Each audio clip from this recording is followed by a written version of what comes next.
प्रदेश में विपक्ष की भूमिका निभा रही समाजवादी पार्टी ने लखीमपुर खीरी में महिला राष्ट्रीय सचिव के रूप में तृप्ति जी शामिल हुई हैं। तृप्ति जी, सबसे पहले आपको बहुत बहुत बधाई। धन्यवाद आपका। और सबसे पहले राष्ट्रीय अध्यक्ष माननीय अखिलेश यादव जी और राष्ट्रीय अध्यक्ष महिला सभा माननीय जूही सिंह जी को आभार व्यक्त करती हूँ कि मुझ जैसी छोटी सी कार्यकर्ता को उन्होंने इस लायक समझा और मुझे इतनी बड़ी जिम्मेदारी राष्ट्रीय महासचिव बनाया है। मैं इसके लिए बहुत बहुत आभारी हूँ, उनकी धन्यवाद देती हूँ। और आपका भी बहुत बहुत धन्यवाद जो आप मेरे पास आपने टाइम दिया। 2024 के लिए क्या विज़न है?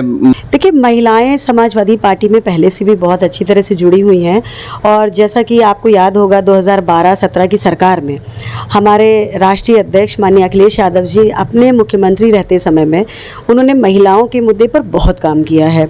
चाहे वो महिलाओं के लिए, बच्चियों के लिए कन्या विद्याधन योजना हो, महिलाओं के लिए 102 एम्बुलेंस चलाई प्रसूता महिलाओं के लिए, और समाजवादी पेंशन देने का काम किया महिलाओं के लिए। तो उन्होंने हमेशा से महिलाओं के लिए और बच्चियों को लैपटॉप देने का काम किया कि बच्चियां पढ़ लिख के बड़े बन जाएं। पढ़ो बेटियां बढ़ो बेटियां, उसमें भी बच्चियों को पैसा दिया कि बच्चियां आगे से पढ़ाई कर सकें। तो महिलाएं तो पहले से ही समाजवादी पार्टी में जुड़ी हुई हैं और हम और बेहतर करने की कोशिश कर रहे हैं। लखीमपुर में भी हाल ही में चुनाव हुआ है। समाजवादी पार्टी ने यहाँ पर एक प्रत्याशी उतारा था, आप भी दावेदार थी, इस बात का गुरेज नहीं रहा आपको? देखिए, जब आप किसी भी पार्टी में काम करते हैं तो हर व्यक्ति की अपनी इच्छाएं भी होती हैं और मैं लगातार लगभग 21 वर्षों से इसी क्षेत्र में काम कर रही हूं। तो आपकी जब महिला सीट हुई तो मैंने आवेदन किया था और जहां तक कि मेरा टिकट फाइनल था और मुझे उम्मीद थी कि हो जाएगा, लेकिन जो भी कारण रहे और मुझे टिकट नहीं मिला। तो ये सब तो चलता रहता है, पार्टी है और बड़े नेताओं को लगा कि शायद मुझसे बेहतर कोई लड़ पाएगा या जो भी रीज़न रहे हों, और मुझे उसके बाद महासचिव बनाया गया, राष्ट्रीय महासचिव। आपकी तमाम टीम बिखर गई, आप जिलाध्यक्ष थे तो आपकी टीम बिखर गई, कई लोग पार्टी छोड़कर जो महिला विंग थी वो चली गई, क्या फिर से उन लोगों को आप फिर से वापस लेके आएंगे? देखिए, एक चीज़ ऐसा है कि जहाँ तक बिखरने की बात है, मैं मानती हूँ कि हर व्यक्ति पार्टी के लिए इम्पॉर्टेंट होता है और जो गए भी हैं वो सब बहुत इम्पॉर्टेंट लोग थे और उन्होंने बहुत मेहनत की है पार्टी के लिए। नाराज़गी होती है, नाराज़गी जायज़ भी होती है, हम प्रयास करेंगे, हम उन्हें वापस लाएंगे और वो सब बहुत मेहनती लोग हैं और पार्टी में कोई कमी नहीं आई है, पार्टी में कोई बिखराव नहीं है। हमारी महिला विंग ऑलरेडी बहुत मजबूत है और अब जो भी अध्यक्ष बनेगा तो मेरा अपना तजुर्बा प्लस और भी जितना भी सालों का मेरा तजुर्बा रहा है वो, प्लस अब राष्ट्रीय महासचिव बनने के बाद जो मुझे और जिम्मेदारी मिली है, मेरा सुपरविज़न रहेगा और मैं कोशिश करूंगी अपने जनपद में महिला सभा को और मजबूती दूं। जो महिलाएं हैं, अभी तक माना जा रहा है कि कोटा का राशन है वो महिलाओं पर बहुत इफेक्ट करता है चुनाव के लिए। देखिए, ऐसा है कि हम लोग बहुत टाइम से जब चुनाव में जनता के बीच जा रहे हैं, गांव में महिलाओं से मिलते हैं, ऐसा नहीं है कि महिलाएं सिर्फ और सिर्फ राशन के लिए उस जगह जा रही हैं। राशन जितना उनको इम्पैक्ट डालता है उससे ज़्यादा उनको ये भी लगता है कि उज्ज्वला के तहत उनको जो सिलेंडर दिए गए थे उन्हें मूर्ख बनाने का काम किया गया। उनको दोबारा वो सिलेंडर रिफ़िल कैसे कराएंगी? जब 420 रुपए का सिलेंडर थे तो हाय तौबा मचती थी। यही स्मृति ईरानी जी सिलेंडर लेके रोड पर बैठ जाया करती थी, लेकिन आज यही सिलेंडर 1150 रुपये में है।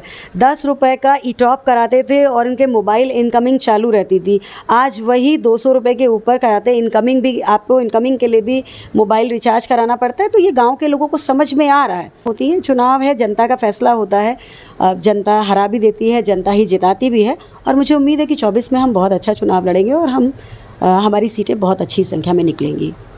0 माइनस और माइनस, जितना भी माइनस चला जाए, प्रदेश सरकार से लेके पूरे देश की सरकार का भी वही हाल है। स्वाति मालीवाल वहाँ पर बोल रही हैं, जब स्वाति मालीवाल जाती हैं वहाँ पर, जो कि महिला आयोग की अध्यक्ष हैं दिल्ली की, जब वहाँ जाती हैं तो स्वाति मालीवाल के साथ जिस सरकार की पुलिस इतना गंदा बर्ताव करती है, वहाँ पर बैठी हुई हमारी जो महिला पहलवान हैं उनके साथ बर्ताव जो हो रहा है वो आप लोग देख रहे हैं। तो महिला मुद्दों पर तो पूरे देश की सरकार बहुत बुरी स्थिति में है, पूरे उत्तर प्रदेश से लेकर केंद्रीय जहाँ जहाँ भारतीय जनता पार्टी की सरकार है, फ़िलहाल मेरी समझ से तो 0 पे है। आज एक महिला पंचायत होनी थी नई संसद के सामने, वहाँ पर जो तस्वीरें आई उनको लेकर क्या कहेंगी आप? बहुत शर्मनाक तस्वीर, बहुत, इतनी निंदनीय जिसके लिए शायद शब्द कम पड़ जाएंगे। 1 महीने से लगातार महिला पहलवान धरने पर बैठी हुई थी और वो उनका अधिकार था। वो पहलवान होती या एक नॉर्मल लड़की होती, जब एक नॉर्मल बच्ची भी ये बोलती है कि सामने वाले व्यक्ति ने मेरा यौन शोषण किया है, तो ये एक जिम्मेदारी होती है सरकार की और सिस्टम की कि उसकी जांच कराई जाए और गिरफ्तार करके जेल भेजा जाए अगर उसमें वो दोषी पाए जाते हैं तो। लेकिन पिछले एक महीने में कोई जांच नहीं, किसी तरीके का नहीं। वो क्योंकि भारतीय जनता पार्टी के सांसद है, बाहुबली सांसद है ब्रजभूषण शरण सिंह, उसको पूरी तरीके से शेल्टर है होम मिनिस्टर का और प्रधानमंत्री का। वो खुलेआम इस बात को बोल रहा है, ऑन कैमरा इस बात को बोल रहा है कि एक लड़की के साथ उसने किस तरीके से उसको गले लगाया और वो असहज हो गई। मुझे लगता है इससे ज़्यादा शर्मनाक तो कोई बात हो ही नहीं सकती। वो खुद बोल रहा है, उसके बाद भी वो अपने आप बताता है कि प्रधानमंत्री और गृह मंत्री मुझे बोल देंगे तो मैं इस्तीफ़ा दे दूँगा, और प्रधानमंत्री कानों में रुई डाल के बैठे हुए हैं और होम मिनिस्टर भी अपनी रुई डाल के बैठे हुए हैं कान में, उनको कोई फ़र्क ही नहीं पड़ता। और बेटियों के साथ आज जो व्यवहार हुआ है, विश्व पटल में जिन्होंने इज्जत दिलाई हो अपने देश को, आज उनको सड़कों पर घसीटा गया है। हम लोग तो बहुत, मतलब सच बोलूँ तो पता नहीं क्या कर डालूँगी। अगर इस तरीके की चीज़ें देख के बहुत गुस्सा आया। क्या कहेंगी आज आप बेटियों के लिए, महिलाओं के लिए कोई संदेश, राष्ट्रीय महासचिव होने के नाते एक क्या संदेश देना चाहेंगे? बिल्कुल, एक मेरा संदेश है कि लड़कियों को सशक्त होना पड़ेगा। आप किसी और के भरोसे मत बैठिए। आप शारीरिक रूप से, मानसिक रूप से मजबूत बनिए। बेटियों के लिए संदेश है कि वो मजबूत बने और मुखर बने। लखीमपुर खीरी से दैवी टॉप वॉइस के लिए मैं अब्दुल सलीम खान।